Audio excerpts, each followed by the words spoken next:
Welcome to Weekly Talkback. I'm Kevin Beers. And I'm David Whitten. And this is the show where we get to talk to Pastor Dave about his message on the previous Sunday. This Sunday was January 21st, 2024. And the name of the message was, Tell Them What the Lord Has Done. Now, we had discussed this a little bit off camera, but the title itself is a little bit misleading because we start with the story of the man possessed. Mm-hmm. And Jesus he's possessed with legion, and Jesus cast all those demons into a herd of swine, which then fall into a lake and drown. But that's where Jesus tells him, hey, go and tell everybody what the Lord has done for you. Mm-hmm. And that's where it kind of ends. Then we get into a whole nother discussion. So that now we're discussing the supernatural realm of evil. Right. Okay, so the title might be a little bit misleading, but that's where the actual message went. So why did you go, or what was the purpose of getting into that particular message about supernatural evil? Well, it was basically spurred on by a conversation, actually a book study that we did in Sunday school class over the summer. By a book, we did a book study by Richard Rohr, who wrote a book entitled The World, the Flesh, and the Devil. And I was surprised that in our Sunday school class, in our discussions, I discovered that there were people that actually did not believe in supernatural evil, which struck me. I mean, they would be followers of Jesus, confessing Christians, and yet they did not believe that evil was an entity of itself. I mean, their thoughts were that all the evil that we see in the world is just immoral actions by bad choices from people. Okay. And so this text came up as part of the narrative lectionary, and I saw it as an opportunity for me to be able to address fully the subject at hand. Okay. Now, in your message, you do talk about the scientific community and how they look at evil as basically being just a manifestation of human behavior. Right. Now, do you think that whole scientific movement toward that idea might be the reason why a lot of church people no longer believe in the devil? I mean, we got plenty of people who don't believe the devil exists. Right. It's just more or less a metaphor for human evil. Right. But one of the points you make in your message, which I thought was kind of profound, was that if we believe in God, we believe in the Holy Spirit, those are supernatural beings, and we believe that. But when it comes to evil things, the devil, demons, whatever, mm-hmm. we don't believe those things exist. Yeah. Where's that whole... Yeah, and I'm not quite sure. I think it's maybe an evolved way of thinking.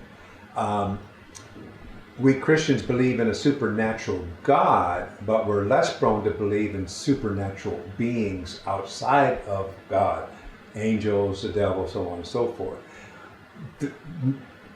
Progressive thinking, or thinking that has come out of the Enlightenment period, views those supernatural beings as being just merely superstitious, mm-hmm. as opposed to supernatural. Do you know what I'm saying? Gotcha. And I think that comes out of this whole Enlightenment period that we have been in since, science discovered that the world was round, or something. I think since then we have shied away from anything out of the normal three-dimensional realm that we live in, and other than the fact that we believe in a God. Now, the other point to that, and I did address it in the sermon yesterday, that you could also argue from a spiritual standpoint that if God is a good God and He created all things good, where does evil fall into that realm as well?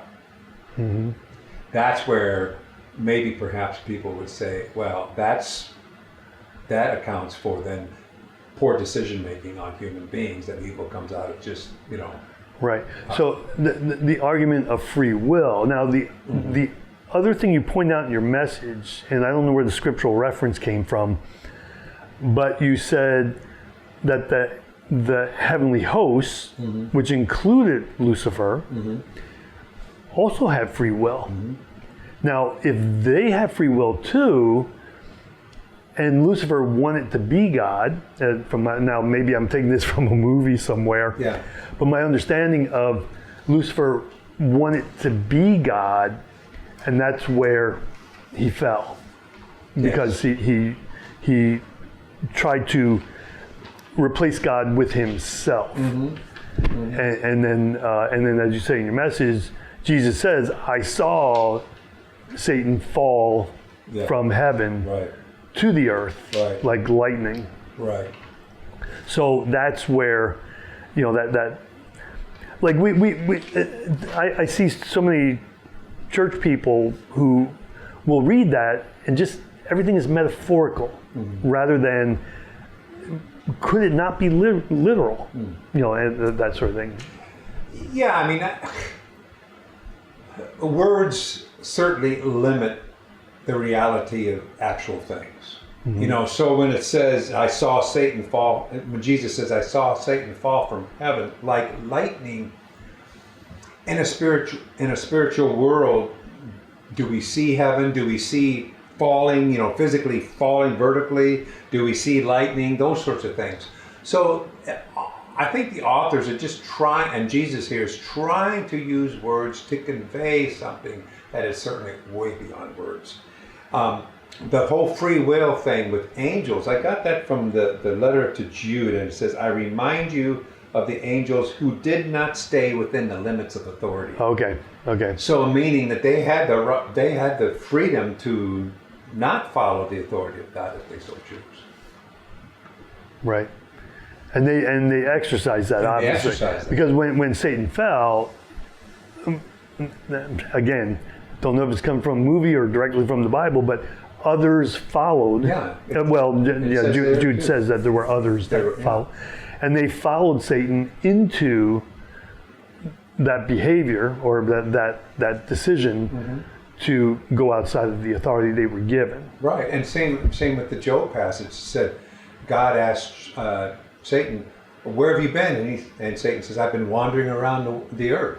Well, that's another interesting thing. So Jesus says, "I saw Satan fall like lightning," but then when the angels gather around God, Satan shows up. So, how did he get access to that? Well, how do you know that Jesus wasn't already aware of all these significant things before they actually happened? True. So he says Jesus, as the human being, he is saying that to other human beings, but maybe he actually saw Satan fall when Satan fell. Right. But at the same time, when you look at that Job passage,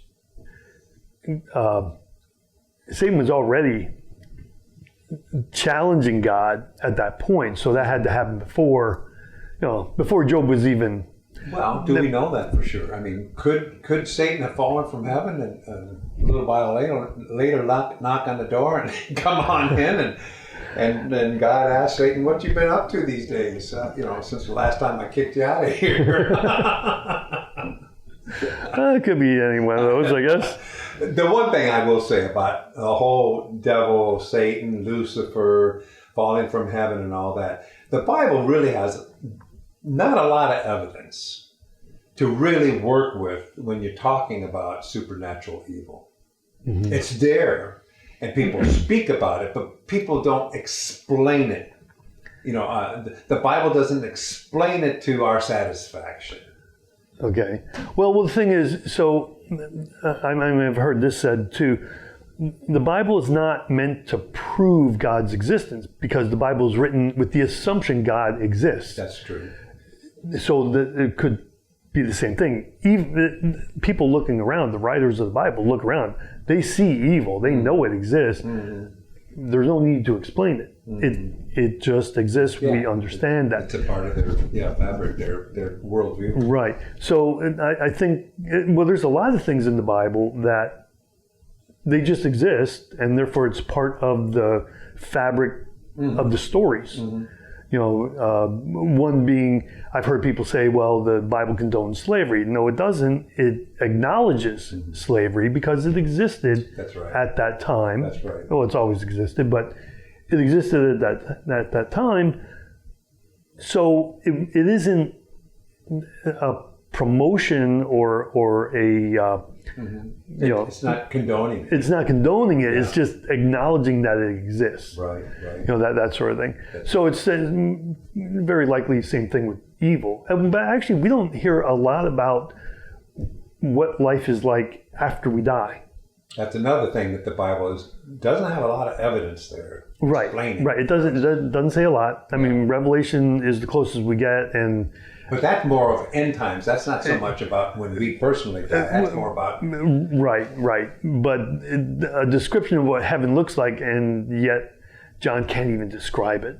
He doesn't even have the words for it. But that's a whole nother discussion. yeah. But this idea of this supernatural evil, and you do bring up the psychiatrist who looks at people who do evil, mentally ill people, and he does see occasions of, this is demon possession. This is not normal mental illness. Right. I found that fascinating. It was written in 2016, and he was an astute psychiatrist working for a medical center in New York, Columbia, Yale, Princeton, yes. And yet he is hired to determine by others whether what they're seeing as a person who is exhibiting evil behavior, whether it comes out of mental illness or comes out of demon possession. And I thought that was crazy interesting to know that this guy somehow can embrace both sides. He said the majority of cases he sees is mental illness. Right.